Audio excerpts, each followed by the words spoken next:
Hey, what's going on, guys? It's Steve Van Dies here with the ThoughtXchange. I'm here with my boy, Cameron Barkey, what's up? How's it going? Uncle Bars in the house. Barski's is here. Barski's in the house. Yeah. So we're here. 2019. It's wild. It's wild. It's actually pretty crazy. Yeah? Did you have a good start so far? I did, yeah. I'm more so saying it's crazy. Like, I was thinking the other day about 2007, and I was like, shit, son, that's 12 years away. Like, that was 12 years ago. I was looking at LeBron James Like videos. 2007 was 12 yes, years ago? 12 years ago, Stevie. Yeah. Do you remember where you were 12 years ago? Yeah, man. Like, what were you doing? I was still in high school. I was in high school, man. Oh, my God. I don't even want to hear about it. I'm so old. No, I was killing the game 12 years ago, man. I was still, was I still in Toronto? Might have just left Toronto. No. We're doing that in personal training? Yeah, so I left Toronto in 2005, I think. Jeez. Yeah, so 2005 I left Toronto, so I was back here already 2 years. 2 years here, I was in school at NAIT, 2007. About to graduate, I think. Because 2008, I think I started working at Global Television. In 2008, you're at Global. Yeah. Does that feel like 11 years ago? That's what I'm saying. It's weird. A decade. It's weird. It's starting to get weird. I'm starting not to actually like it. No? As weird as that sounds. It goes faster, though, I think. As time is like, as you get older, the time goes much, much faster unless we learn how to slow it down. Something like this Christmas, I was so weirded out by it. I didn't like it in the slightest. Which? Normally I like Christmas and I like things like that, but I was like, just thinking about like younger Christmas time, loved it. It was like the best. Like, it was like a month off of school. It was like basketball practice in the morning time. Like, shit was mad dope, right? Like, Christmas was sick as a kid. But then I was walking through the mall this year buying presents, and I was like looking around, and there's the Christmas music playing. And then I was looking at all the people, and I was like, these fucking people don't even want to be here. They're just here because that's what you're supposed to do on Christmas. Yeah.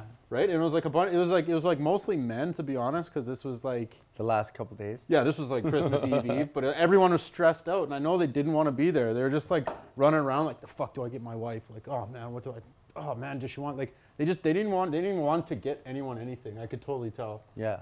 Right? And then I was just like, man, when did I not like this? It just looked like massive consumerism. But as a kid, I loved it. I was like, this is so much fun, eh? Actually, this year's Christmas was all right. Like, it was kind of chill, but like, I still don't. I've always got really, really stressed out and really hated this time of the year, mostly because business slows right to a stop. Yeah, in December, like, December, so there's like literally nothing to do because nobody's calling, everyone's doing the things, and then you have to go out and spend a shitload of money too, so you're just like... Depends what business, though. Which? Depends what industry people are in.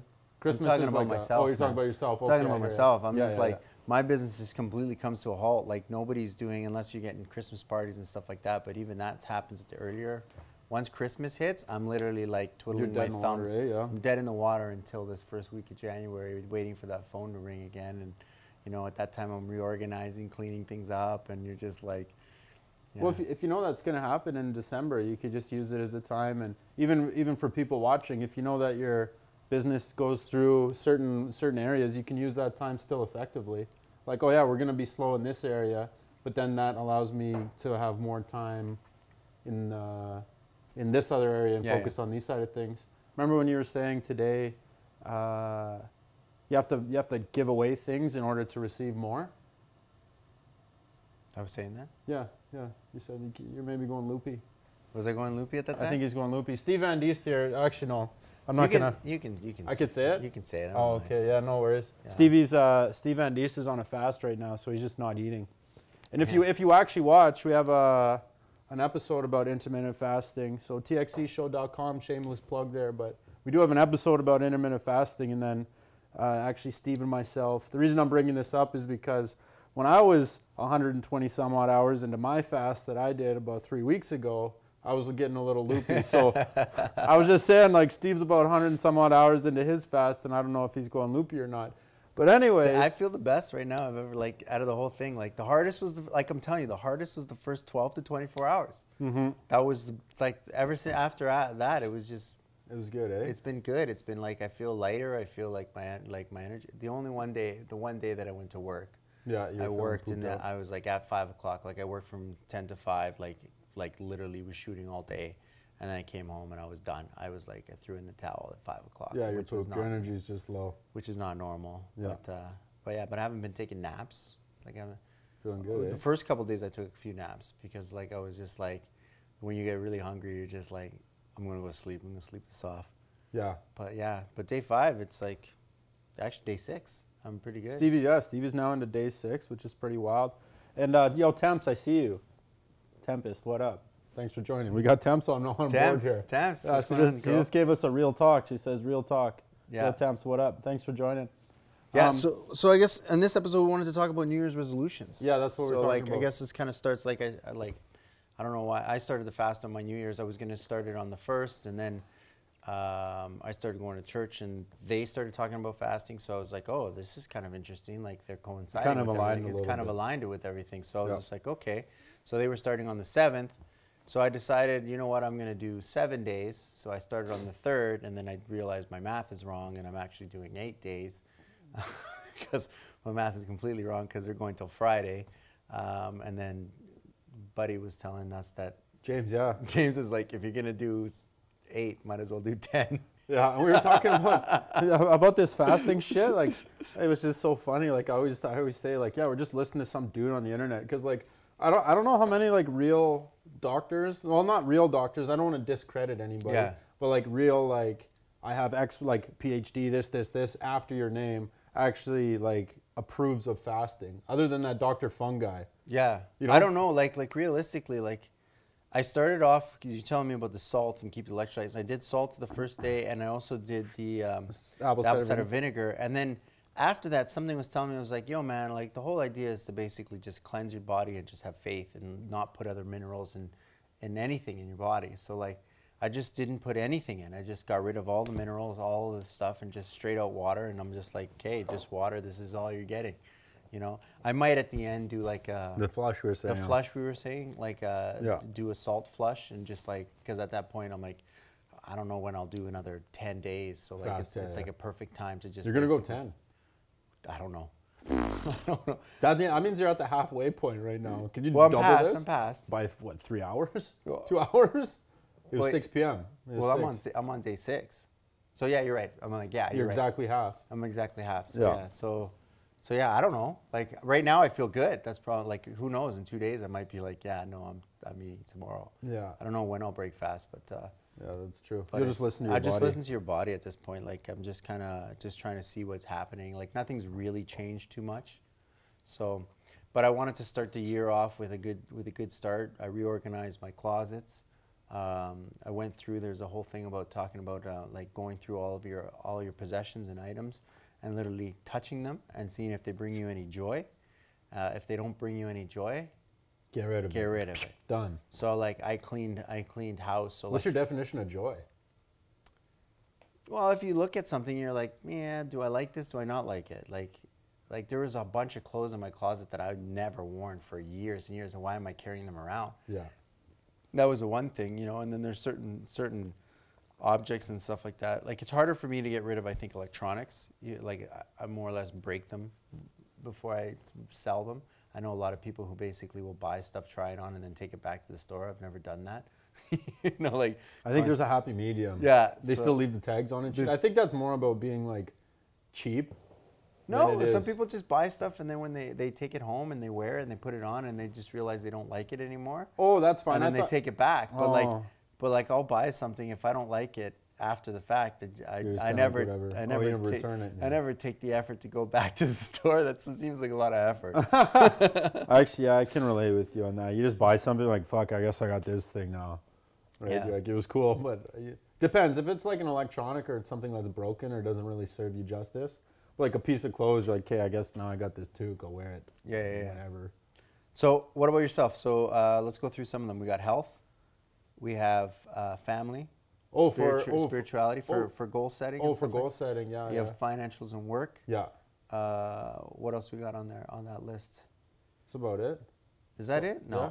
Social too. Social. Yeah. So friends and family would be one. Yeah. Health again. We'll go through these again. So friends and family, health. Yeah.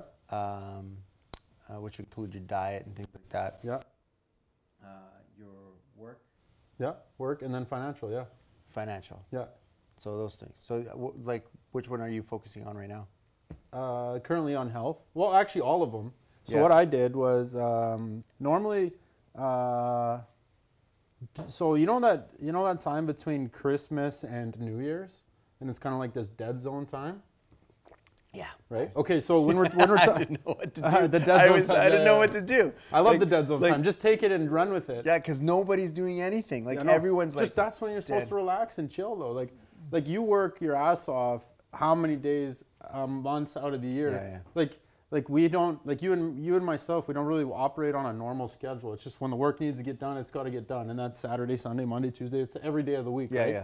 So if you have a dead zone from a 6-day dead zone, who gives a shit? Like, Yeah, yeah. just take that time and be like, okay, I can relax. Yeah, but I didn't now know a what little to bit. do. I've Oh, never yeah, been yeah. in that position. Like, so I didn't know what to do. Like, I wanted to go somewhere. I wanted to leave, but then you're just like, Yeah. Like, so I literally just sat on couch and did nothing. Like, Yeah. like I went to the gym a few times, went swimming. You know, I threw my back out swimming, which was kind of weird. Yeah. I'm trying to learn how to swim. That's one of my resolutions as well. He can swim, by the way. I had this talk with him. I was like, the fuck, Stevie? What do you mean you can't swim? It's not that he can't swim, and I think you need to tell people this. It's not that you can't swim. Yeah. It's that he's trying to do it at speed and stuff like that. And be Well, able yeah, to I'm do trying to become like to do a triathlon. Kind Yeah, of thing. yeah, I you- can't swim with my head underwater. So what happens is when I swim, I have to keep my head above water, Yeah, you get which stressed creates a out. drag, and then all of a sudden it pulls across the water, which makes me tired really fast. Yeah. So I get tired really fast. So like most of the times I'll just flip on my back and I'll just swim backwards. Yeah, Like, if you're- I'll do yeah. a backstroke or like even just float in the water and just swim backwards. Yeah, if you were to get dumped in a lake, though, you I would just flip die. on my back and float. Yeah, you're fine. Okay. Yeah. Yeah. So Anyways, the reason I brought up that dead zone time is because during that dead zone time, I use that to kind of relax and recalibrate. But during those 6 or some odd days, I go through each one of those things and I write in detail what I want out of each one of them. you're pretty consistent though with your goal setting though. Like you get pretty much deep into it. Like you starting to right now monitor your food a little bit. Yeah. So I'm going into it's So- it's a and so, lot, like, man. It's a can't- lot of shit to juggle, man. It is a lot of shit to juggle, but it's kind of cool. Like once you start doing it and organizing, because that's one aspect that I'm very, very weak on. Like my organizational skills are bad. Like I'll get into a stint where I'll organize everything, and that'll be the work. And then once it's organized, I like it, and then I don't organize again. Like Yeah, I never for a use. while, I don't yeah. run the system. That's more so of a creative brain, though. That's the problem. Like my creative brain just kind of works on whatever's It's like coming to organized chaos almost. Yeah. Like I know what's going on. I know where things are. It's certain things. And when somebody moves something, I'm like, oh my God, where is everything? Yeah. But They say that, what do they say? They say that rigid structure is the key to freedom. Something along those lines. Is rigid structure is the key to freedom. I know we're like routine a routine, yeah, like- routine 'cause- is the key to freedom. because yeah. you don't think about it. Discipline anymore. is the key to freedom, routine's the key to freedom, yeah. Yeah, because then all of a sudden you just do things and you just don't actually think about it or have to think, what do I got to do now? You just get things done. Just shit gets done after a while, yeah. because you just start running a routine and you start running cycles and you just basically like programming it in, so then you don't think about it. Because the hardest thing that takes the most amount of brain power is making decisions. So the more decisions you make in a day, the harder your day becomes. Mm-hmm. So like if you're working in a business where you have to make decisions all day long, You're gonna get burnt out. you're gonna get burnt out. So your decisions you make earlier in the day are gonna be much better than the decisions at the end of the day are gonna be pretty shitty. Because you're tired? You're tired and you're just like your decisions. You're just not. A little You're not. cloudy, you don't care You're as not. much. You're not invested. You're in not the as decision. sharp, yeah. You're not invested into the decisions. Well, like so some of the bigger guys stop deciding what they're gonna wear for just removing smaller decisions that they don't have to do. So like wearing the same clothes every day, eating the same breakfast every day, driving the same route every day, because these are decisions you don't have to make. You just basically do it on autopilot. That's why I bought $300 of this same shirt. The black one? The black one. I got a black and a gray one. I got a bunch of black T-shirts and white T-shirts. That's all you got to wear. You don't got to worry about what goes with what. Black goes fine with everything, and white goes fine with everything. Yeah. And I don't get any logos. Well, this one has a logo on it, but I try not to get any logos on my stuff. Yeah. No, I think that's dope. Yeah, just buy like the Calvin Klein T-shirts and whatever it is, like the Hanes T-shirts. Yeah, just whatever. Yeah. But anyways, focusing. Well, right now focus is on the health and getting that sort of side organized. So, well, yeah, you've seen what I've been doing. I'm just kind of going through what everything costs. Actually, what I'm doing is I'm building out because going way back, what we're talking about during this time between New Year's Eve or Christmas and New Year's Eve, I take that time to go through each one of those things. I'm just looking at the screen right now, man. I'm just thinking like we're like dressed the same. Like we got the same two. We didn't even plan this stuff. People are gonna start to think we look alike. No, we don't. Though. That's the thing. Well, that's because we're brothers. That's my little big brother over there. It's my big little brother over there. But I'm taking. I went through and I did a detailed description of what I want for my fitness and like the goals that I want out of that. Okay. Especially coming back out of in 2015, I ended up catching pneumonia that lasted like I was in the hospital for 12 2015? weeks. 2015, yeah. Okay. It's going on 4 years now. Yeah, I remember when Actually, you had pneumonia. That's 3.5 years, yeah. And it really screwed me up. And then I ended up catching very bad bronchitis like multiple times after that. And I ended up losing about 80 pounds in a relatively short time. And just like my overall fitness went to shit. And then I said, enough's enough. And I went back to the gym and I did that for about 4 to 5 months. And there was a couple months in between I was able to work out, but nothing like crazy consistent. And then I was in the gym for about 4 to 5 months. Then I ended up breaking my rib. I got a fractured rib last October, and that took me out of the gym for a little bit longer, which was like I spent about 2 weeks trying to work through it, and then I was like, no, I can't do it, man. It was in such pain. I was like, I'm probably How did you break your rib again? I was playing basketball. I was playing defense on. Spenny elbow you in the chest? No, Spenny was on my team. Oh. Yeah, Spence was on my team. Yo, shout out Spenny Campbell, man. Spenny Campbell. Oh man, the flat Earth. Oh man, that's a whole saga for another time. Yeah, well, another time. We got to research the globe theory. Yeah, we got to research the globe theory. Yeah, man, flat Earth. Geez, this shit's wild. Okay, anyways, so I got elbowed in the rib, and he got me right in the right spot, and it fractured one of my ribs, and I did not want to go to the doctor because I didn't want to actually know I had a fractured rib, so I was just like, nah, it's fine. And I was like, I did that. What are they gonna do? No, they don't do anything. They're not gonna do anything for a rib. They just say, yeah, it's fractured. Yeah, just relax for a bit. Yeah, your shit's busted. So then I had to take another 3 months off the gym, and then I got so mad because like my fitness is something that's like been a part of my life since I was a kid. So it just sucks not being fit and not being strong and feeling weak and sluggish and all sorts of stuff like that. So part of the fitness and part of that boils down to the diet. And so I'm breaking down right now with my food. I'm breaking down eating organic versus eating just regular stuff. But what I've done is I'm making different meals for my meal prep and my meal plan for the type of like gains that I want to see in the gym. I'm making one with strictly organic products and seeing how much everything costs. And then what I'm going to do is I'm going to go through like non-organic and see how much all that shit costs.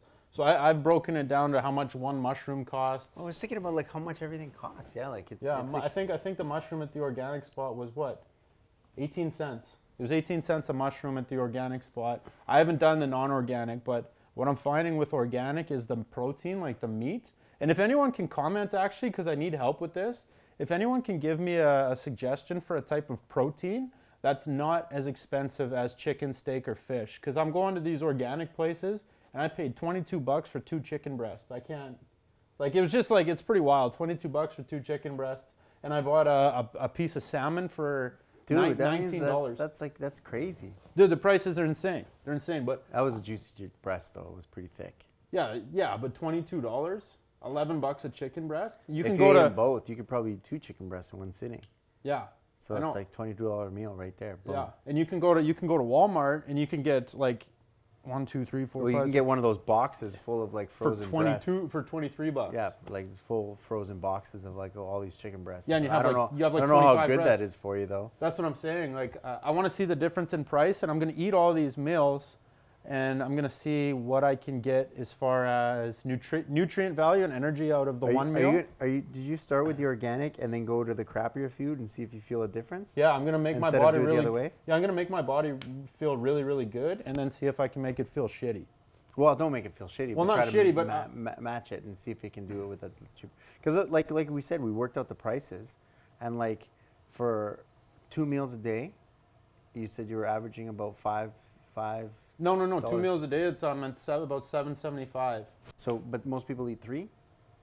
On Yeah, average? no, I'm gonna have 3. I'm gonna have 4. So 3 meals a day. So we're looking at about 15, 20 bucks. $21, So say 23 bucks. Just make it for easy math. 20 bucks a day On organic, yeah. on organic. Yeah. Multiply that by 30 That's days. 600, and that's only That's $2. $600 a month on food. Dude, I was way past that when I was like full on powerlifting. I was like. That was the one problem I had when I was working out. You're hungry all the time. I couldn't. You work out all the time and you're super hungry and you can't keep up with the food.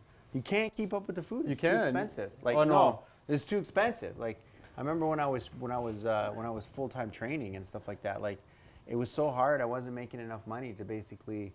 All the money that you make has to go towards right into food. Because when you're training, you got to look the part. Like, total side note, Yeah. it kind of drives me mental when I see trainers who are like not in. I'm not throwing shade at anyone.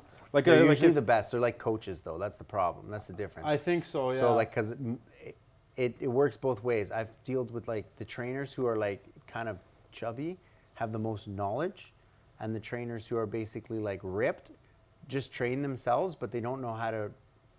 They don't know how to teach other people. Yeah, I could definitely see that. So they don't really understand what they're doing. They just basically just work out because whatever feels good. But they have a problem training other people. Yeah. Especially with like early trainers. Like you notice, I'm like, oh, that guy's in good shape, you know, blah blah blah. But like That's what I'm saying. I think trying to when make you get do his workouts, but yet you're dealing not with working, someone who's yeah. overweight and doesn't know how to deal with that. But the textbook training's not good either because everyone squats differently because like just the squat, for example, how they teach it in a textbook is not how like it's done 95% of the time in real life. Yeah. And correct me if I'm wrong, any trainers listening to this, but it's kind of true because we all have different bone structures and like someone's femur in the textbook may be a little bit longer in real life. So he's got to adjust his shit. The thing is that you watch.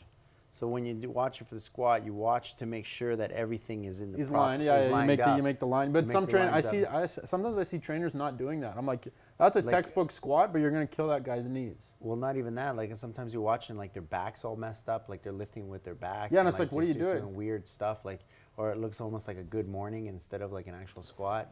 Yeah, you're gonna blow your lower back out doing that. Like, yeah, good morning and squat are two totally separate things. Totally separate things, but Yeah, you got like you're mixing mixing the up two together. Yeah, You're just like, what is going on here? the trainer's looking at this shit like with his little clipboard, like, yeah, Or he's just making counts. He's not really paying attention. not even I'm like, paying you're just a attention, counter. yeah. I'm Yeah. just like, I've seen that. I know. I'm like, that trainer's just a counter. Yeah, you know, like, what are you doing? What are you?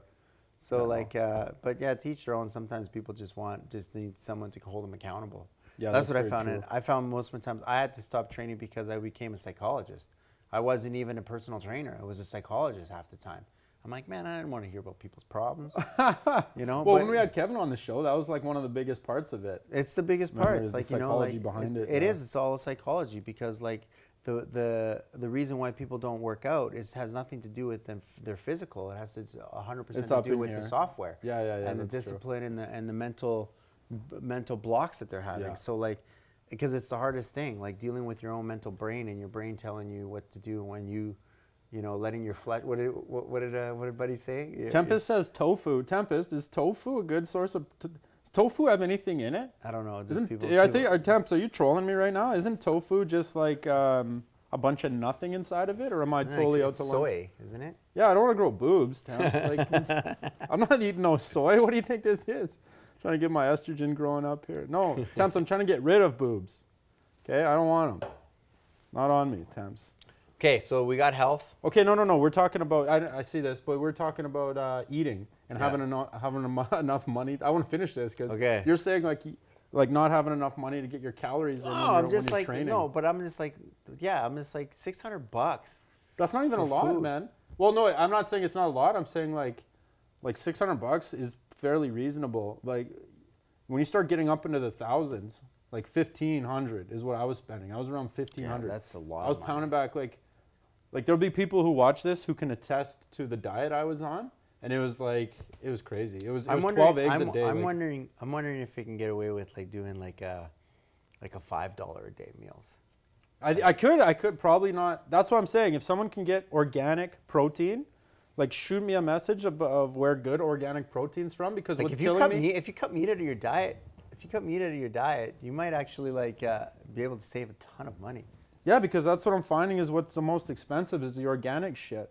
But being in business and seeing how things operate, when you do stuff at scale, like how like non-organic farms do chickens, and they're no longer an animal anymore. They're more so of a unit, or they're a product. Like they're not like they don't view them as animals. They're just like That's what they sell. they're widgets. They're like you can break one and they don't care. There's so many of these chickens, eggs, cows. Like they're just so mass produced. But when you mass produce shit, the cost of doing that goes way down, and that's why. Or the organic shit. One of the reasons why is it's so expensive, because They need to cover their losses for their farm and stuff like that. They don't have as much. They don't sell as they much. don't sell as much. They're basically running like little farmers market stuff, so they got to basically make enough money for them to have their little farms. Yeah. You know, so like it's almost like a gimmick. Yeah. You know, it's like I don't have my system in place yet, so I'm selling these chickens, you know, that I just kind of have in my backyard and let them run free. Yeah, it's kind of like It's a little bit, and then the other guy's got his like a system in place. It's all systemized. The whole thing's systemized. It maximizes the amount of chickens he can get out. Yeah. And So that's why it's cheaper, and they're going to the point where now they're maximizing these things by filling them with hormones and growth hormones. That's the worst, man. Like I've seen, like even in China, like they sell shrimp by the poundage. Yeah. So they'll literally go. I'm wondering, like, how much more money do you make by spending that much money on, like, on the hormones? No, on the labor to do that. Like they'll grab the shrimp and they'll fill it up with silicone. some weird shit. It's silicone? It's like it's a water-based silicone. It plumps it up, It right? just plumps it up and adds weight to it. Adds weight to it. Yeah, they So do that with chicken breast. They fill it with water. They just fill it with like a gelatin gelatin shit, yeah. So all it does is it basically just makes it heavier. It's not really toxin for you, but it's like, I'm like, man, that's kind of cheating, isn't it? Yeah, these people aren't silly. They're not stupid though. They know that the money that they get out of putting this, outweighs the cost of doing it. Yeah. So right? And it probably eclipses it like huge. Maybe, yeah. Especially with like like salmon if you got and pounds shit. and stuff like that, like if you got like a whole bunch of pounds, like let's say you're literally selling like, you know, these companies sell millions like of 100 pounds or another, they sell millions of pounds extra. Yeah. On top of that, for the silicone, yeah, whatever your weight of their silicone was, and then they the guy to do it, and they someone to do it to just pump it in.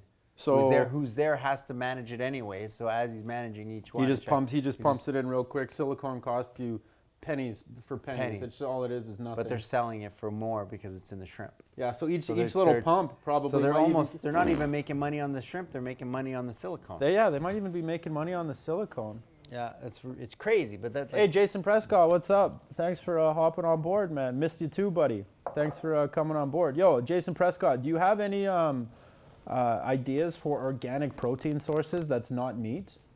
Shoot a message. You're a smart, very smart fella. Shoot us a message, my man. Jason Prescott. What's up, Jay? Yeah, he's dope. But anyways, they're probably making so much money on just the silicone. What happens if the silicone, they're making more money on the silicone? That's what I'm saying. They will be making more money on the silicone, the product. That's nuts. Because if you pump it full of silicone, the more you get into the shrimp, the more money you make. Yeah, yeah. Because it weighs more, but you're getting the weight not on the weight of the silicone, you're getting the weight of the shrimp. Yeah. So like if shrimp costs, I'm making this number up, I have no idea, but let's say shrimp costs 5 cents or 10 cents a pound or whatever it is, right? Yeah. Or yeah. I know exactly what you're saying. Yeah. Right, but the silicone costs them like a penny. Yeah. And if they put in like three pumps in there, all of a sudden what cost them 3 pennies just made them $40. I get it. Yeah. So like, or 40 cents, right? So I'm just like, so that's why it makes sense for them to do that. And that's why, and they also look a little bit better, and people don't know that, because when you go to a grocery store and you see a nice plump chicken breast, you're like, wow, that one's good. You know, like, this nice and plump. Not knowing that it's been just been filled with some shit. Jacked up with some like I don't water know what the water fuck it is. gelatin. Yeah, what do you know what that shit is? Yeah, I know. And you're like, wow, it's only $20 for 500 of these chicken breasts. Take the whole box. Yeah, Bro, when that these things chicken are breast amazing. was actually not even that much. It was actually like probably like half the price because the rest of it is just water weight. Yeah. Yeah. Well, in all honesty, I know a few people that run grocery stores, like have grocery stores, and margins on groceries aren't that high. It's a big volume business. Yeah. Like a real Canadian Superstore or Loblaws, volume. Margins are very low. Well, the other thing is about what if you go to the grocery store, how many companies are actually like running those grocery stores? Like, how many was 4 now? 3 or 4, yeah. 4? No, when you go up the pyramid, yeah. Before it was 10, and now it's gone down to like 3. Well, they just keep buying. 4 companies basically control all the food. Yeah. So that's why those prices at those said companies are so low. It's because they do so much volume. They do so much volume. And the other things are so high. So I could probably get those organic meals down if I can find a better protein source than steak, chicken, or fish. We talked about this before, which would be kind of interesting, is if you can get a group of people together, let's say you get 10 people, and actually buy in bulk from the farm. From a farm, yeah. Like buy a cow and cut it up. Like, you know. You need deep freezers and shit. Yeah, but people have deep freezers. Yeah, that's true. Like deep freezers, but like you get like 10 people to buy a cow, pitch in on a cow, each one pays $400. Yeah. Boom, you got meat for a year. That's what I was telling you that I used to do as a kid. My parents, we'd buy either a full cow or half a cow or 3/4 cows, and then buy our chickens from a place, and then you got a big deep freezer. I don't know how the hell did that deep freezer even get in the basement? The thing was huge. How did it get that? Did you build the house around this? No, thing? you carry it. I'm just thinking of the door that thing went in the basement, and I'm like, as a kid in my parents' house, I'm like, how did that even get in there? Yeah. Anyways, the thing, you open it up and there was a cow in there. But like, look at that, like $400. They have 10 people, pay $400. I don't know how much a cow is, but yeah. 4 grand, 4 or 5 grand. You looked into it? Well, I was on a cattle farm for a while. Like, I didn't work a cattle farm, but I was filming in a cattle farm, so I've asked. Yeah. So they get about 4 or 5 grand per cow, depending on the size and the weight, right? Jason Prescott's telling me hemp hearts or quinoa. Hemp hearts. Hemp hearts are good. Hemp hearts are like a crazy amount of protein, actually. Hemp hearts are really good for you. I don't know what that is. A hemp heart? Yeah, I know about chicken heart. We talked about chicken heart. No, hemp hearts are like these little, they're tiny. They're like the size of a quinoa, actually, or like a piece of couscous. Okay. I have hemp hearts all the time. I put them in my protein shake. Yeah, I don't know how much they are. They're pretty expensive, but they're less than $22 for 2 chicken breasts, that's for sure. Yeah. Jason, can you cook hemp hearts? I don't know if you could cook them. Yeah. Yeah. But anyway, so that's our health section. Okay. I have clearly written down a goal. And this is what I think is extremely important when you're looking at goal setting, is write down exactly what you want from said goal and a clear vision. Yeah. I think that's one of the biggest things. So when I say what I want my body to look like and feel like and do, so it's like look, feel, and do. Because you can look a certain way, you can feel a certain way, but if you can't do something, what's the point? Yeah. Right? If you could do something and you don't look this way, what was the third one? I don't know. Do? Do. Look, feel, and do. Yeah, so if you can look a certain way, feel a certain way, but can't do something, what's the point? If you can feel a certain way and do a certain thing, but you don't look how you want to look, kind of like what's the point? There's like many facets to fitness that kind of interlock, right? Does that make any sense? Kind of, I don't know. Yeah, I'm saying like you could look a certain way, you could feel a certain way, but you can't play basketball.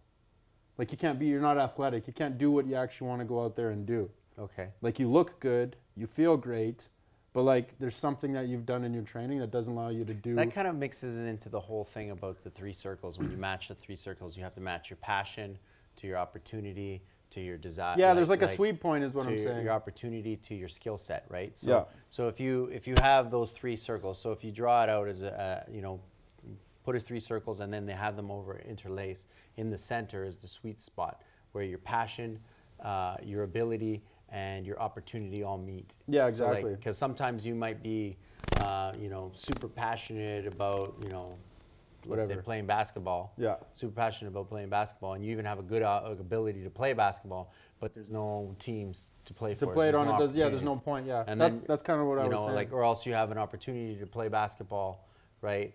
and you have a passion to play, but you suck balls. You suck, yeah. So it's might not be the best position for you to be in, Yeah, right? that's what I was trying to. That's exactly what I was trying to say with the fitness thing. That's kind of how it's got to work. So it goes from your passion, opportunity, your opportunity and ability. So Yeah. those are the three that you have to match up together and to get the sweet spot. The sweet spot, yeah. Okay, yeah, that's what I was saying with the fitness.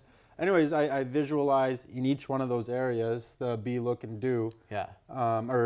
Look, do, and feel. I wrote down exactly how I want each one of those things to go. Yeah. So then I've done that with all those little categories, with how I want have relationships with friends, the fitness one, financial one, how I want business side of things to go, and then yeah, that's about it for those ones. Yeah, it's a lot of planning. So I think the biggest thing we want to take into account, like, so when you're thinking about planning for anything, you got to remember that your thoughts are going to control your beliefs. Your beliefs are going to control your feelings. Your feelings are going to control your actions, and then your actions are going to control your reality. So you have to kind of keep that in mind when you're doing all this stuff. But I also started to realize too that a lot of times people look into the future all the time. You get stressed out. And you get stressed because, like, there's three lives you can actually live. If you're living in the future and you're constantly focusing and trying to predict what's going to come next and trying to figure things out and make decisions based on things that were never even presented to you, you're living in stress. Like anxiousness or nervous? Anxious, you're nervous, you're anxiety? You're making choices that are not actually presented to you, you know, that you don't have control over. Because we don't have control over, the only thing we have control over is our choices, and our choices are presented to us through seeking. So when you seek, you can seek things, and then you can be presented an option or a choice. But you can't make choices that are not available to you. And most people do that. They live in the future, and they're constantly thinking about the future or worried about the future, and they're not enjoying the moment right now. The second thing is most people sometimes go and they live in the past. So when you're living in your memories a lot and you're focusing on how you used to be, what you used to do. Sad and depressed. You're sad and depressed. So like it's, even when you had a good memory, you're looking at a good memory, it makes you sad because you like, oh, I remember the good times, right? Yeah. Or if you think about sad stuff. So going into your memories and going into the past always brings up sadness and depression because it's something that's no longer not every time, but I know what you're saying. Most of the times. Like when you think of something really, really happy, you don't have to be like, oh, I wish it was like that. No, but most of the times, a lot of people it does. Yeah, It happens. You go like, oh, that was such a great time in my life, and then they compare that moment to now. And they're like, oh, well. And then that's what ends up happening. Sad, yeah.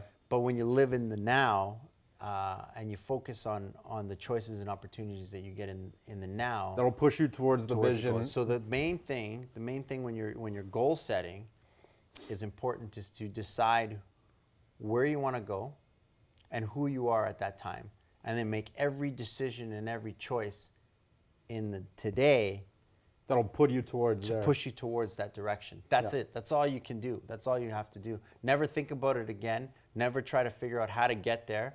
Like literally, the how doesn't matter. The how doesn't matter. You won't know the how. We're not smart enough. We're not smart enough. We can't figure it out. Yeah. Right? You might make this beautiful plan on how to get to there. Like let's say, for instance, you're saying, I want to be an actor. Say, okay, so you want to be an actor. Perfect. Where do you want to be an actor? I want to be an actor in Hollywood. I want to work on big Hollywood films. Awesome. Okay, awesome. Yeah. So now you say, okay, you want to be a big Hollywood actor. Now you got to start making choices to become a big Hollywood actor. So they're saying, okay, well, first of all, I should probably live in Hollywood, classes, or I need to am I a good enough actor to be in Hollywood? Okay, maybe I just need to learn some acting. You know, then I'm gonna have to maybe go live in Hollywood, and then maybe I'm gonna have to meet some people that are making Hollywood films. Like, these are things that you think about at the time that will push you in that direction. So every opportunity that comes to you that says, hey, this is going to be closer to my Hollywood acting dream, take it. You take it, right? You say that's a choice, because those are signs and signals that what your desire and what you want in life is coming true. You just need to just be aware and present in the moment to basically take those choices. That's really deep, actually. I started living that way many years ago, and I don't get too crazy stressed out or upset when things quote unquote don't work out for me. Yeah. Because I actually read a book by Asking It Is Given by Abraham Hicks. I don't know if you've ever heard of that. But anyways, it essentially switched a little. A lot of these paradigms that we have are like when something bad happens to you, switch that from bad to I'm learning and growing, and as opposed to, oh, woe is me, instead of say this happened to me, This happened for you. this happened for me. Yeah, because like to point me to a lot goal. of times, like you have to. It's like, and this is what I'm kind of learning. Like, so I don't want to get too religious on everybody here and stuff like that. But like, since I've been kind of doing the whole spiritual journey and stuff like that, there's a difference between putting ourselves and trying to make ourselves God, and then submitting and just letting God take care of us. Yeah, they say let go and let God is one of the biggest things. Yeah, if you let go and let God take care of you, He knows what's best for you. He knows what's better for you than you know for yourself. So what ends up happening is that you start making these choices that you think this is a good decision and a good place to go. You end up going off the path that you're supposed to go on, and shit starts falling apart all around you because that's not the path. You're not supposed to be on that path. It's the wrong vision. You can kind of sense that too sometimes when you're going against it. You're going against Have you ever the grain. gone against that feeling and you're just like, I shouldn't be doing this, and it's just not working? Yeah. Have you ever just kind of, you're trying to like force it? You're trying to force stuff. And like realistically, like there's a few things. So one, it's good to just float. Because like if you learn how to, like the only thing that's actually consistent in life is change. So one, you have to be willing to accept change. And change happens all the time. Like nothing stays actually constant, ever, in the universe. Nothing stays constant. Everything's always changing. Even our bodies are constantly changing. Like who I am today, I'm physically not the same person. Because my cells are dying and regenerating themselves. So I'm not physically, even my body's not even the same body. They say things change, but nothing changes, but still there are changes. Yeah, everything. It sounds very meta, but everything's adapting, and you start to realize when you actually get stuck and you're not actually doing anything, you're not actually changing or growing and experiencing life, you kind of feel sometimes stuck. And you're just like, that's when real depression kicks in, and you're just like, I'm not doing anything, I'm running the same routine, I'm watching the same TV shows. You're not actually watching the same TV show, it's a completely different show, there's still change happening. It's the same bullshit. But it's the same bullshit, you're still in the same bullshit, you're going to the same bullshit job, you're going in there, you're saying the same lines over and punching the clock, you're saying, hey, what's going on, same bullshit greetings and stuff like that, and you're not learning anything, but it's never the same. It's the same shit, different day. Different day. I've actually experienced that same shit, different day. Different day. Yeah, you're just like, fuck, this is the exact same thing, but different day, but like totally different, but the same. Yeah, it's like a perpetual same shit, and you're just like, fuck. Yeah. It's a different day, and then you're like, and then it's 2019. You're like, where the fuck, right? Like, people get stuck like that though. They get stuck in that every day is the same. Every day is different, but the same. What ends up happening is what causes that is fear. Is fear of the unknown. You think, yeah. Big time. So like. So some people thrive on that. They love to have the unknown always happen, and it's new adventure and it's new experience, right? Like you have, on average, about there's different tests and stuff, but there's like 4 different types of personality types that you can kind of have. You have like your explorer, you have like your performer. So your explorer is like someone who goes out and constantly looking for external stimulation to learn stuff. You have your performer who's more in tune with the body. It's more internal, but they're very in tune with their own physical body and the whole physical environment they're in. And then you have like your traditionalists, are just basically need that security. They need that person who's working as a fireman. They to have like a set government job or a police job, and has that false sense of security or a security that they have a set paycheck every month and they have a set budget every month, and like everything is just like zero stress, right? And then you have like oracle kind of people who are just kind of like floating around and kind of like can see things, or they're just all over the place, right? They're always in their head. Like those are the people that are just always in their head. I guess it's the best way to say it, is just thinkers. I know some of those people, yeah. You know, like just think all the time, and they're just constantly thinking. But not doing anything? They're just thinking? Yeah, just thinking all the time. Yeah. Yeah, like, and just like, you can't do this, shouldn't do that, why do I do this, blah, blah, and just stress. And like stress they're stressed, they're the stress bodies. Yeah, stress bodies, right? People stress me out if they're around me. Like when I see someone like that, I'm like, stay away. Like I said, I'm the most chill, like I'm not stressed, like things will happen to me, and I'm just kind of like, well, you know, that fucking sucks. Like, I remember my bike got stolen. Yeah, that was sucked. It sucks, yeah. And it was, pissed me off, because it was like, that was a gift from my dad, and I'm more so mad that I got something taken away, because like, things from my dad are very like I don't have many like actual things that he's given me, right? So like if someone takes that, like I've had his like the cell phone he gave me got stolen, that bike got stolen. There's a few other things I've lost like out of my control. But that was what kind of upset me. Not so much the bike, even though it was like $1,800 bike or something like that. Yeah, because you can replace the bike. I can replace that. I can't replace that bike. I can't replace that bike. Yeah. So if anyone's watching and you freaking stole my bike, can I get it back for this? I'll pay you for it. Like, I'll pay you for it. I'll buy it off you. I just want it because my dad just want that gave specific bike. And I'll just buy it off of you. I just remember how happy he was when he gave me the bike, and I was like, I looked at him and he looked at me, and I was happy because he was like so happy to give me that gift. Like I was so stoked to get it, but I was so stoked to get it because he was so happy to give it to me. Yeah. And it was a weird and wild tangent, but I'm saying I had that taken away from me. And I wasn't even that like crazy pissed off. I remember just like I looked at it objectively, and I looked at the cable that was around my bike and the big snip in it, and the cocksucker left it. Like he didn't even take the lock he snapped in half. He just cut it, took the bike and cut it and took the bike. So I'm standing there outside of the gym looking at this bike rack and this lock that snapped, and I was like, fuck. I was like, well, I guess. And then I walked home like real sad, but like. I was maybe sad for about 6 minutes, and I was like, you know what? Bike stolen, not much I can do about it. I went to a couple pawn shops, and then I walked around the ghetto for like an hour and a half. Did you try Kijiji? I did, yeah. I went on Kijiji, yeah. I spent about all of like 18 hours looking for my bike, and I was like, okay, this is a needle in a haystack. And 18 hours? You gotta like look for it like the next second or third day. I'm saying 18 hours and like 6 hours that day, 5 hours here, 4 hours there, for about a week. But I look for it, and then I'd scroll Kijiji for about an hour. You know what you should have done is on Google, you should actually put a keyword, put a bunch of keyword searches, so every time they pop up, you would get sent a notification. Oh, I should have done that, like a Google alert. A Google alert. Does Google? I don't think Google alert goes through Kijiji. Ah, can you do that? Okay, next time my bike gets stolen, I'm gonna Kijiji. I don't think you get Kijiji updates from Google alerts though. No? No, I don't think it'd be too much. Like you get them from actual web, not Google alerts. But Kijiji's on a website. That's what I'm saying. Kijiji is a website. I don't know. Maybe. Yeah. That'd be dope. Okay, Yeah. cool. For next time, life hack: if something of yours gets stolen, this is a good marketing thing too. If you ever run out of ideas for copy or ideas for blog posts, set up Google alerts in the niche that you want to have. Let's say I want the niche of ladders. Yeah. Set up Google alerts. Just Google alerts.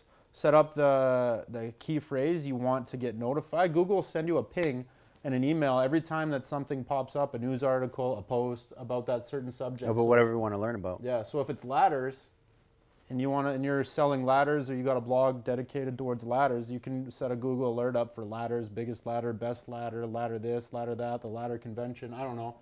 I'm just throwing shit out there. But now if something gets stolen, set up the Google alert for like that specific item that got stolen. Yeah. It'll pop up. Yeah. It'll pop up and put in the Edmonton and the Edmonton, bike. Yeah. Crazy. Anyways, that's a great idea. But when I'm just trying to make the massive point, like a really roundabout way to say that I'm not very stressed out when quote unquote bad things happen to me. Yeah. So I don't think anything bad happens to me. All I was taught there was get a better lock. And next time you lock up your bike, the world is a cruel and hard place. So take the front tire off and take your seat off. If it still gets stolen after that, the bike wasn't meant to be mine in the first place. Yeah. So you're just, I had a shitty lock apparently. Someone needed that bike more than you. No, fuck that guy still. Like that guy can go fuck it. Like I hate him. I don't want to say I hate him, but screw that guy. I just know that I could have done better to protect myself. So that's a me problem. I screwed up by not getting. Anyways, I'm just saying when someone's like a stress case, like one of those ones, I'm like stay away from me because like I don't need that stress because I got enough in my own life that I'm like dodging and freaking. It takes some effort to send. I'm not saying I'm a guru or anything like that.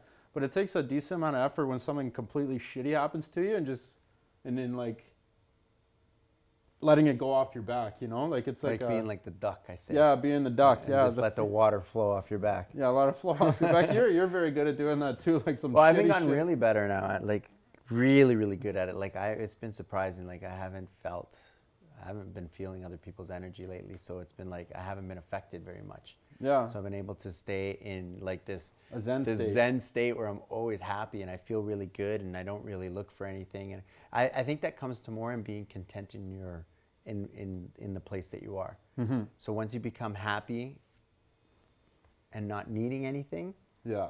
then you're just happy all the time. You just like everything else is just a bonus. You're Yeah. just like, oh sweet, oh sweet, oh sweet. You know, like it's like right now, like maybe a little bone broth might be pretty happy, but like outside of that, like what else do I have going on? Dude, when you have that first thing of bone broth, you're gonna be. Remember when I had my first meal? You were so excited. Oh, yo, the next day. Shout out Norman Campbell, Spencer Campbell, the whole Campbell family. I was invited over for a Christmas Eve sort of get together, but I had. This was bad. I don't break a fast ever with cheese, but there was like this big cheese board. But with the cheese board were these imported pears from, where is it? Portland, Oregon. Apparently they make really nice pears. These pears are like $8 each. Is that brown pear you showed me? No. Oh, okay. No, these pears are from Portland. They make really great pears. This guy, I don't even say this guy. He's like a conductor and a composer from Notre Dame. He's like the only non-French, like straight up non-French person to ever work in Notre Dame. He's famous in Paris and famous in Europe. Anyways, he brings this cheese board over to this guy's house. Long story short is I put that piece of pear in my mouth and I was like, I think I had sex with myself. I don't know. I had this pear and I was just like, oh, it was so good. So when you start eating again, Stevie, like, and that was after a 120-hour fast. Like, food is so good. So when you have that bone broth, like, it'll be good, man. Have a raspberry too, like just splurge. I'm excited. I'm excited to just get like some meals prepped up and like get some like food, like really like get going and just slowly start introducing food into the diet. And like I don't even think I want to eat like a lot. Like I don't even need to. I think because I don't feel hungry. I have no taste in my mouth. Yeah, no, I know. The taste is That's dope the to take problem. away. I just want to just have like something in my I want to have a berry in my mouth to just basically like Oh, that's what hits you. I know you're not even hungry. It's the shit in your mouth that like you crave food. It's wild. When you starve yourself out of not having food and you have it, it's just like the taste is crazy. But here's another compartment. Going back on track is the spiritual side of things, and like we're talking financial, we're talking physical. We're talking business-wise. And the spiritual side. The spiritual side of things. Yeah. So what I do, and I've learned this from a lot of reading. Oh, and the self-development thing too. I've got like a self-development compartment. Yeah. But you write your goals down, like what you want to achieve from said goal, right? And then you just have to do the action steps in order to hit them. It's not too crazy difficult. Like for an example is, I want to read 2 books a month. Right, that's one thing that I want to do. So you just have to be disciplined enough to do it. And then you just got to read your 15 to 30 pages a day. Yeah. Right. And what do I want to gain from those 2 books a month? You just break it down. Break it down and see it. Like a lot of times, the biggest problem that people do is they underestimate how much you can actually accomplish in a year, and overestimate how much they can do in a day. Yeah. Simplify your days. Do 1 or 2 things a day. And it all adds up, like little baby steps. Just little baby steps. 1 or 2 things a day, and do those 1 or 2 things super well, super good, and they just start stacking up on top of each other like well-proper bricks. Yeah. And then all of a sudden at the end of the year, you look back and go, whoa, man, I killed that year. I did so many small little things really, really well. Yeah. Instead of just doing a bunch of stuff that doesn't go anywhere or spinning your tires and doing this. Most people are just busy being busy. And that comes, I've been there before. And we've all been there. And that comes from those things that I was telling you about, is about being stressed and actually doing things that don't actually benefit you.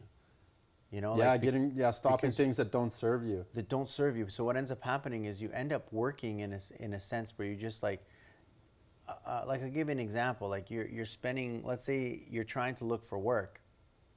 Let's say you're trying to in the business, so I'm like your sales guy. So you're trying to do some sales and you're constantly selling or trying to push this direction, and you're doing all this work over here, but then the sale comes from over here. It had nothing to do with what you did over here. Zero. Yeah, so you look back and you go, well, I spent so much time and it didn't yield nothing. I didn't get anything from it. So you're just thinking my yield came from over here. So take a look around and see where your yield is coming from. That's also the 80-20 rule. Which? The 80-20 rule. 80%, like this is kind of a business/sales rule, but 80% of your business will come from 20% of the work that you put into a very focused area. Yeah. Do you know what I'm saying? Like it just boils down to you want to be in that very focused area to give you that 80% pull. You just have to basically look around and see what's actually happening and be very, very aware of your surroundings. But like I said, but that's where the real efficiency comes in, because most people are just too busy like just trying to get shit done. And I'm just like, well, what shit are you getting done?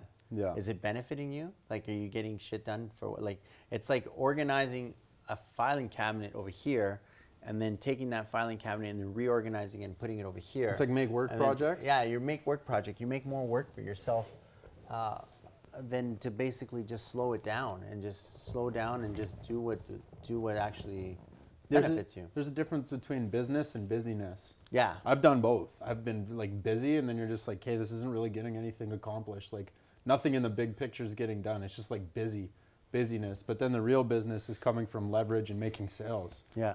Like that's where the business comes Well, from. this is the biggest secret that you'll probably share. Business has nothing to do with ability, or has nothing to do with the amount of advertising you do. Business straight out has to do with the relationships you make. That's it. The more relationships you can make, the more business you have. I'd preface that and I'd say Depends on what I'd say quality relationships. Quality relationships. That's what I'm saying. So like, but that's what I mean. Strong relationships. Yeah. So like, if you meet somebody and you build a strong quality relationship, you have a client for life. You always buy from your friends. Yeah. You always buy from people you trust. Yeah. Right. So the more if you spend more time in meeting more people, spend more time in building relationships, you can almost kill two birds with one stone. One, you become very social, so you become a social being, which we are. There's people that don't want to do that though. They don't. They just want to basically focus on the work, and then at that point, you have to have a good relationship with someone who's a social being. Yeah, or someone. Yeah, it takes two parties. Yeah, who's gonna feed you, right? So there's two things, because like you can bridge those weaknesses with somebody else. That's the thing. Being social sometimes. So you either like, if you don't want to be social, find a social person. To partner with you? To partner with you. Yeah. That's very social. You're speaking more so on owning a business side of things. What about if you're just saying in life? Yeah. I think in life that it kind of works like that. That's what you need to like look for. If you're not a social person, and if you set yourself up with other people who are not social, life's gonna depends. There's people who tough. like there's people who like that though. To just be like, yeah, stick in the mud type people. Yeah, they just enjoy not having any outside interacting at all.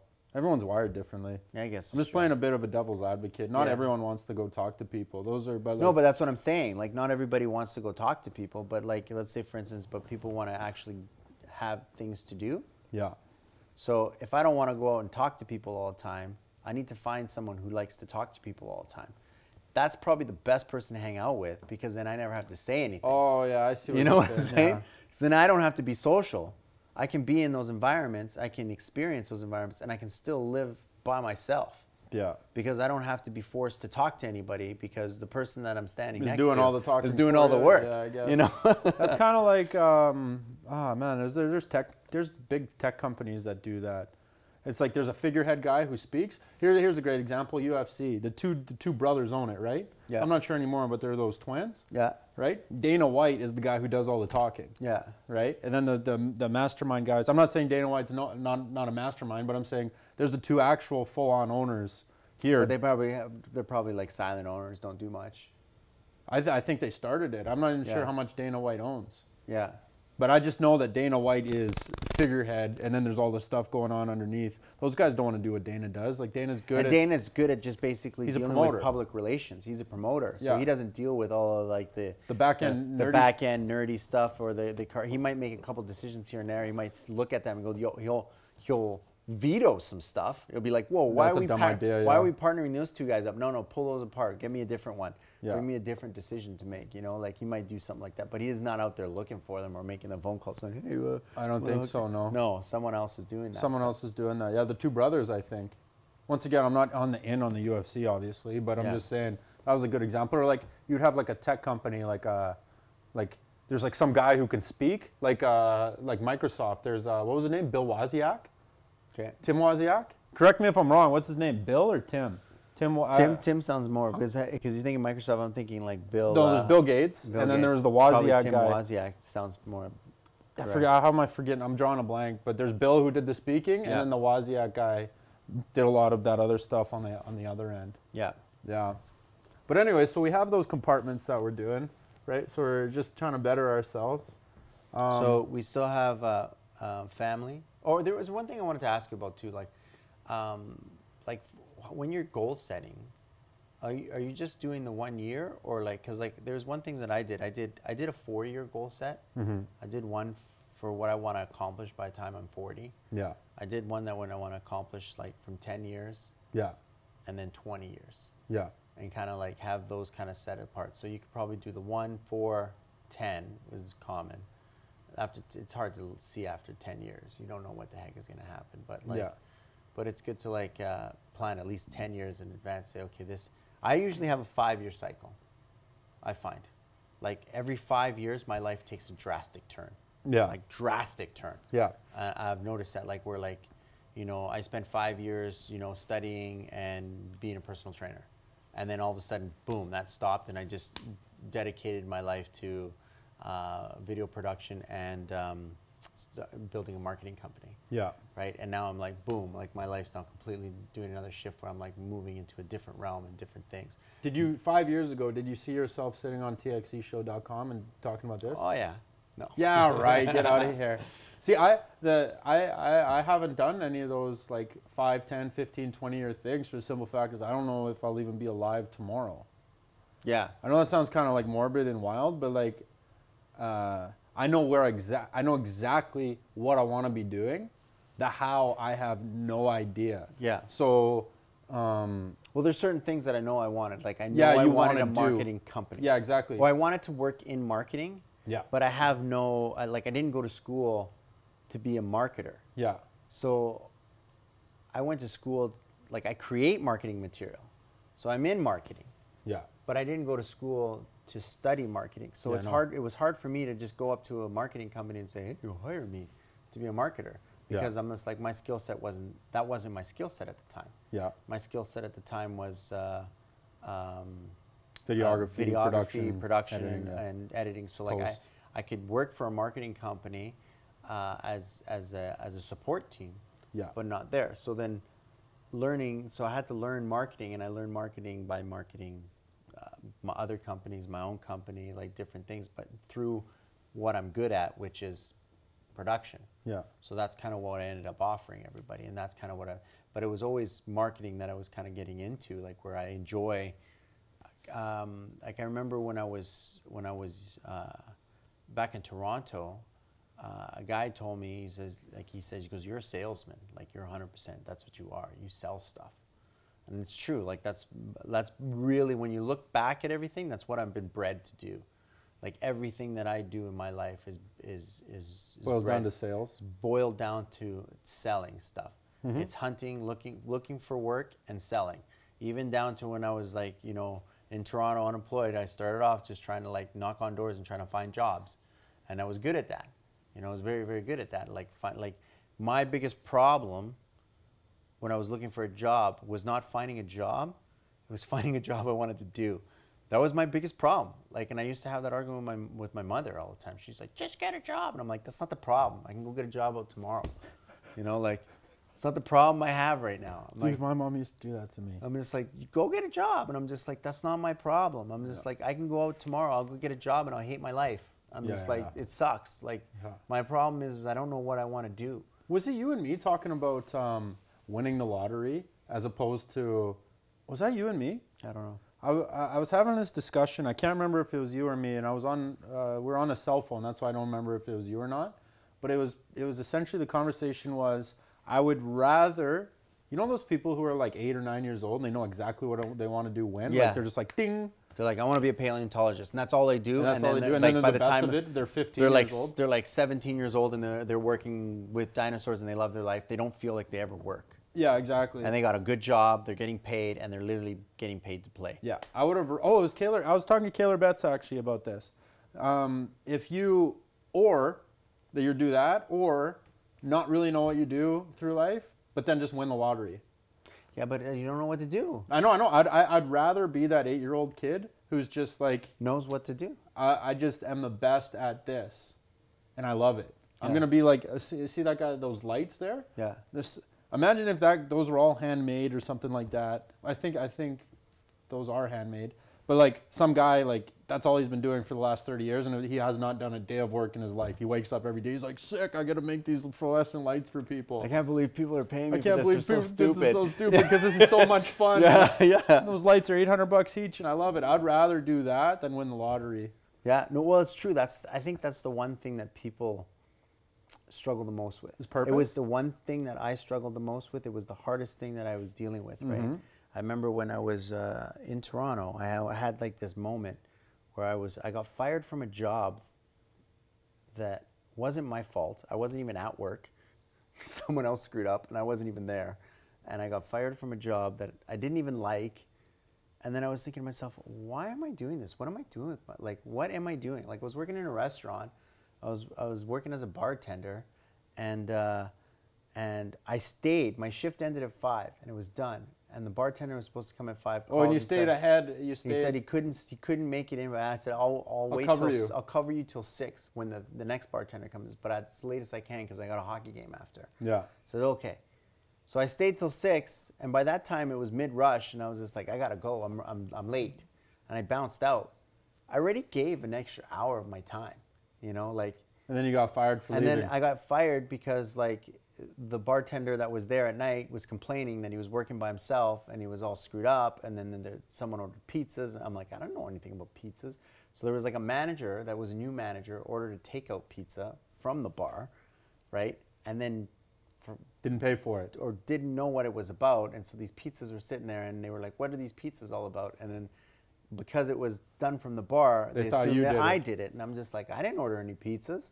Like I left, you know, like I'm not even there. So what's the moral of the story here? Is So like you didn't give a shit? So I didn't, no. So what ended up happening is I went in, like, so I was playing hockey, so I didn't even get the messages until my game was done. And I got like a whole whack of messages. I think I got 9 messages from like, what's these pizzas? What are these pizzas? To the last message being like, don't bother coming into work tomorrow. And I was just like, what is happening? Like, I didn't do anything, right? So I was like, I can't call now, it's late. So I might as well just show up in the morning and figure out what's going on. Yeah. So I had a discussion with the owner about what's happening, and the owner was telling me, and I'm just like, yeah, I don't know anything about that. That has nothing to do with me. I'm like explaining my side of the story. But then started to like come up with all these other excuses. And I'm to fire you, yeah? Well, she's like, oh, you wear your hat every day. And this, I'm just like, I wear my hat every day? And I'm thinking to myself, this lady just wants to get rid of me. Like, this is ridiculous. Like, this has nothing to, like. And then what was your revelation from that? So I was just like, all right, no worries. Like, I'm not going to fight it. Why am I going to fight working for a place that doesn't even appreciate having me there? Yeah. You know, like, so I'm just like, okay, yeah, no worries. And I just, you know, I laughed. Yeah. Well, I said, do you want me to at least work this shift? Yeah. Because there was nobody there. Yeah. So she says, okay. So she let me work my last shift. And I worked the shift, and I was just like, and I left. And that was my last day. I was just like, this is awkward. This is weird. So, so after that, I was thinking to myself, like, what do I want to do with my life? Like, that was the question. That's always the question. What do I want to do? And that's the hardest question people don't ask themselves. What do I want to do? Because it's a hard question. And that's stuff that they don't teach in school. They don't. Are those tough questions? Those tough questions. They provide you. They get you set up for some bullshit job you don't even like. They don't work that other side of your brain and like. Imagine if there was actually, I don't know, there might just be a bunch of bullshit. Like this is really weird to say, but if they had schools that just operated on figuring out what people wanted to do, I think there'd just be like an overload of like singers and guitarists and like artists and artists. Like everyone would be graffiti artists and painting shit. Like creating stuff. Well, we're actually creative beings, right? Yeah, that's what we are. We're creator beings. We create stuff and we create things in our own image. Yeah. That's how it works. Yeah. So like you kind of have to have the worker bees though. Like in all honesty, society wouldn't work without someone working in the sanitation department and stuff like that. And like, you know, like there's people that work but even those, the guys who run the sanitation I think they like it. Well, they do it because they make a lot of money from it. Yeah. So like, and then the guys who own the sanitation departments make a lot of money from those contracts, and then they hire the kids, the people that can't get jobs and say, can't figure out what they want to do with their lives. So if you can't figure out what you want to do with your life, You're sanitation. you're working sanitation. You're working sanitation, man. So the messages is like figure out what you want to do. Figure your shit out. Figure your shit out because you don't want to be in sanitation. My mom always would tell me I was digging ditches. Yeah. That's what she'd say. She's like, Cameron, if you don't figure out what you're gonna do, you're gonna be digging ditches like that guy. But and here's she'd point at the guy in the street. Here's the one thing that I figured out. It was the hardest thing to make a decision, because the thing is you think that the decision that you make and what you're gonna do defines what you're gonna do for the rest of your life. No, it doesn't. You can change it like that. You can change it tomorrow. You can say, you know what, I don't want to do this. Here's the thing, though. After a certain age, in both males and females, the brain is kind of set in its ways with its pathways. You can change them. It's just a lot harder to change said neural pathways.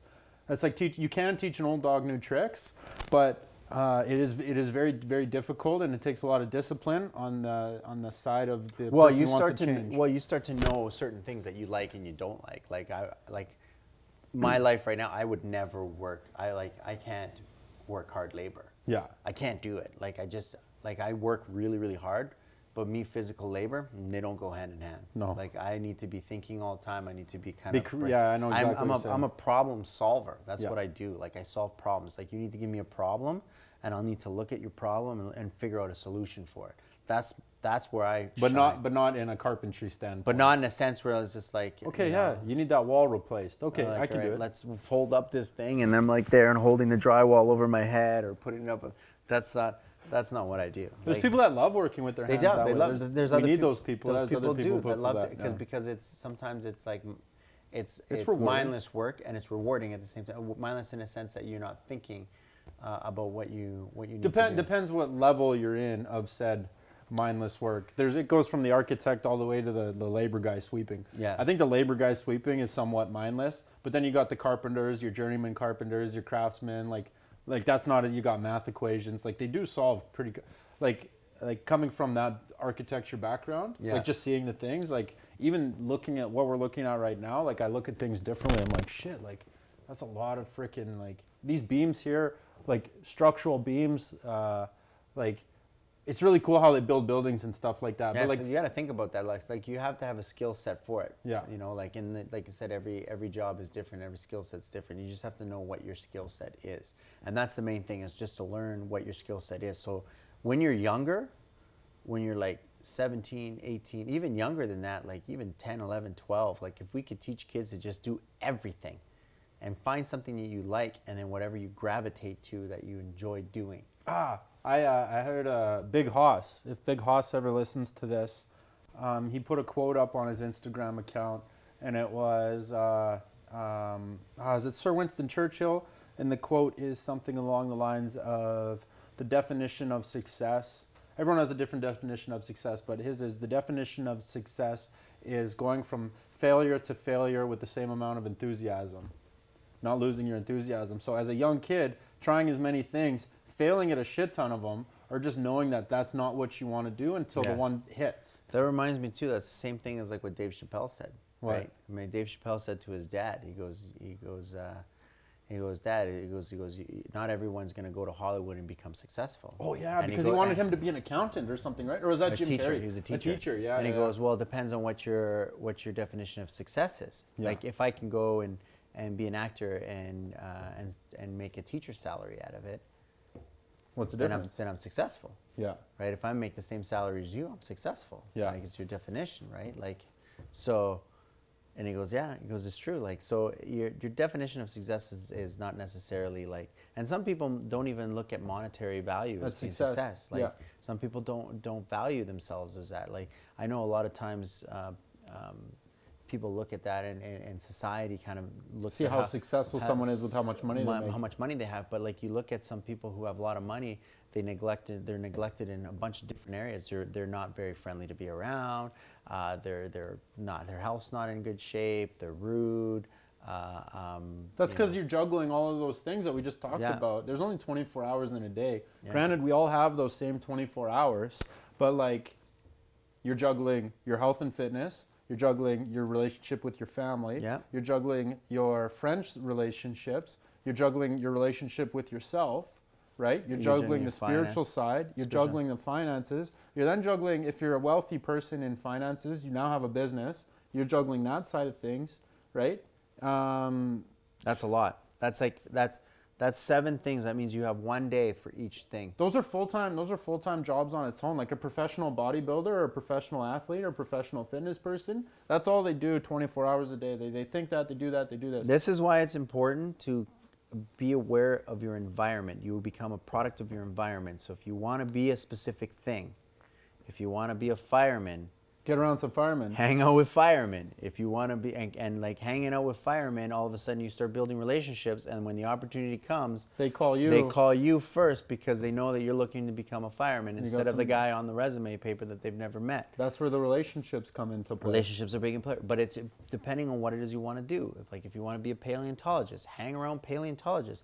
Like a lot of times, like people are just like, oh, I don't have a job, I don't know what to do. I'm like, figure out what you want to do and just hang out with those people. You know, like go meet those people. Like don't ask them for money, don't ask them for anything. Just be around them, and then you start to realize that the more you're around, the more these friends. One, you'll start to learn whether you even want to be in that environment in the first place. That's a huge thing. Like that was the one thing I learned. Like I love editing, but when I started working as an editor, I didn't like the environment Just like some that it little was. cubicle in a I'm dark just room, living in just a like- dark room by myself, and the other people in the other room are just grumpy and hated life. And I'm just like, these aren't people. This is not. I could see my future, Yeah. and I'm just like, I don't want to be like this. That's a great learning lesson, though, I knowing what you don't want. Yeah, I'm just like, I don't want to be like these people, all upset and pissed off that they come into work and punch a clock, and then, you know, like it's 12 o'clock, I'm stop working because I'm on part of the union. Doesn't make any sense. I don't You know, know. I'm That just like, drives me- what? Like, I'm just like, what do you mean you're part of the union? There's I'm an just editor like, union?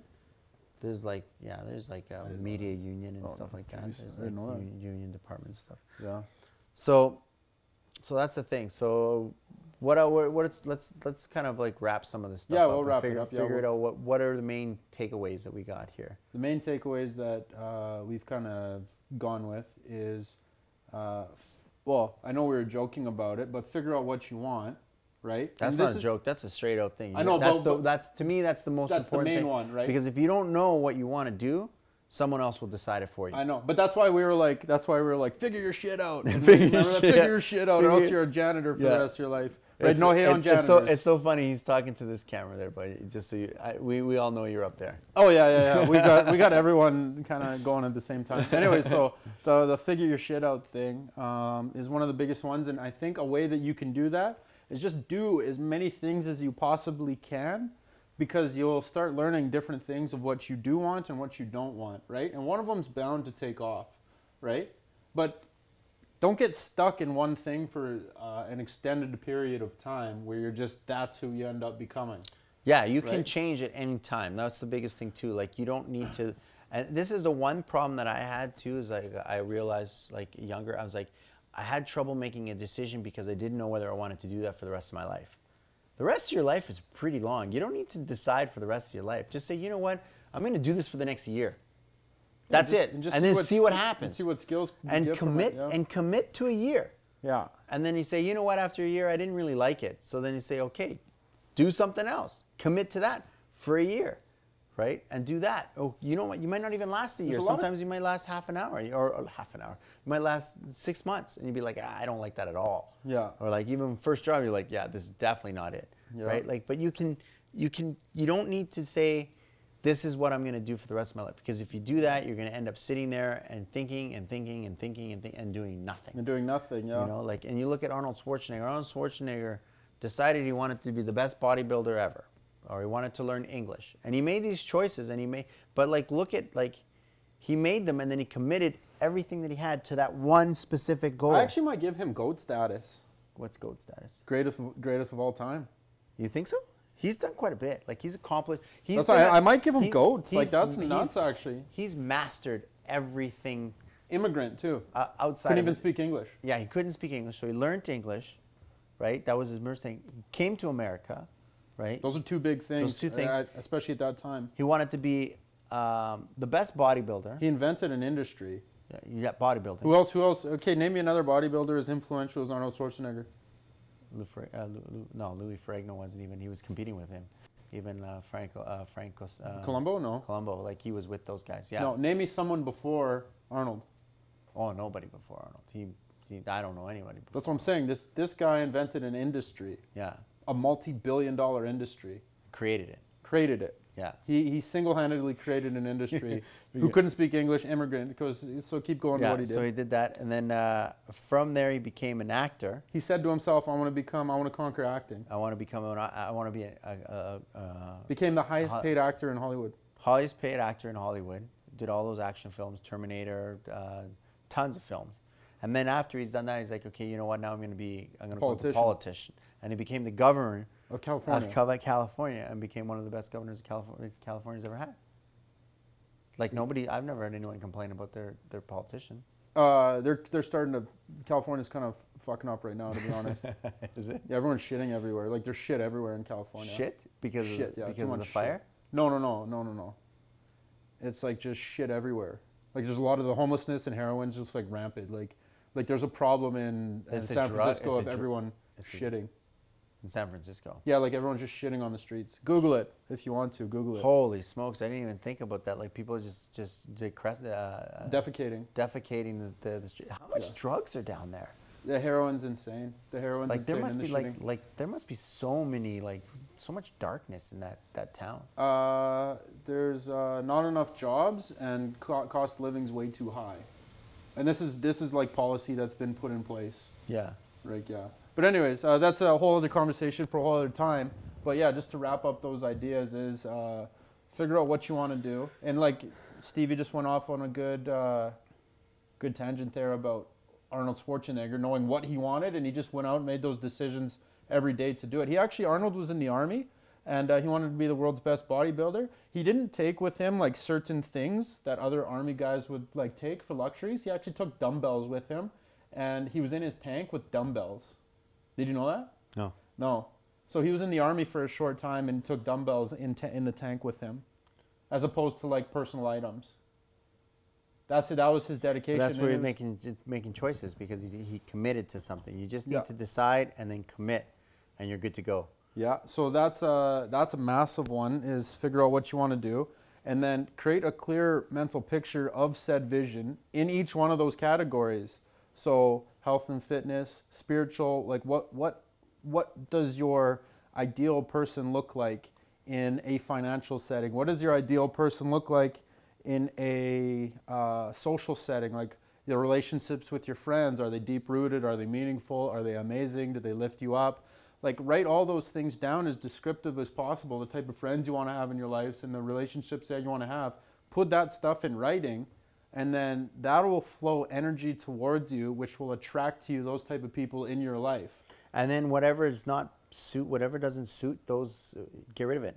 Get rid of it, yeah. Get rid of it. You doesn't need it. You don't. If you want to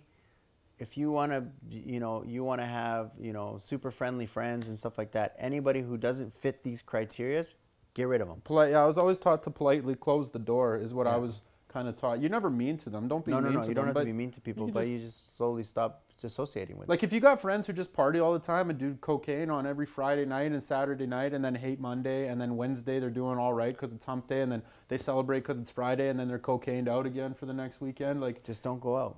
Yeah, I mean, if you want to, by all means, like sniff it up, man. Do as much coke as you want if that's what you want to do. But if you want to better yourself, and those type of relationships who are normally very parasitic, those type of people normally feed off of your energy, right? They're complaining all the time, like crab in the bucket mentality, like those type of people. It's like vampires. Yeah, they're just sucking your energy. Vampires sucking your energy out, and if that's what you've been trapped in for a long time. And then you write down, I just don't really like those type of people. I want a loyal person, a loving person, someone who cares. But here's the thing you have to realize too. Like anything that you don't like in someone else is something that you don't like within yourself. It's a reflection of yourself. Otherwise, you would never notice it. So there's certain things that people do that you don't like, and you'd be like, oh, I hate when that person's late. Sometimes that's a reflection of yourself. So I wouldn't say all the time. I'd say yeah. How people, I'd say more so how people behave towards you is a reflection of how they are towards themselves. Yeah. I wouldn't say like someone doing cocaine every Friday night. Like I don't really care But like I don't do cocaine every Friday night, so like that's not No, that's but not a reflection that's what I'm of saying. me. It doesn't bother you. Yeah. But sometimes if like certain things bother you or you hate certain things in other people, that's a reflection of yourself. So when someone hates or does something towards you that it's not you, like you have to realize that when people treat or say bad things about it, has nothing to do with you. It's all them. It's all them. Yeah, and it's the same thing with yourself. Like it's the same thing when you don't like something from someone else, it has nothing to do with that other person. It's 100% yourself. It's a reflection of yourself. You have to look at why is that person triggering me? What is that person doing that's causing me to trigger? What is it inside me that's causing that? Because it's all inside you. It's never the other person. Because you can be in an environment that's very toxic, and if you know yourself and you're aware with yourself, it will not affect you, right? So, with that said, anything else you want to add? Well, mostly just we were compartmentalizing all those sort of things. So figure out what you want. What you want? Yeah. Get a clear mental picture of said. Mental picture of said, yeah. Said. Write that down because that's the first thing to make it materialistic. Stay in the moment. Stay in the moment. Right? Live in the day. Make the disciplined choices that will advance you towards said goal that you want. Make the choices as if you're already that person. Yeah.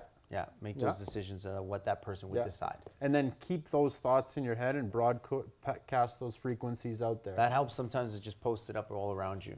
So then you're constantly seeing them all the time.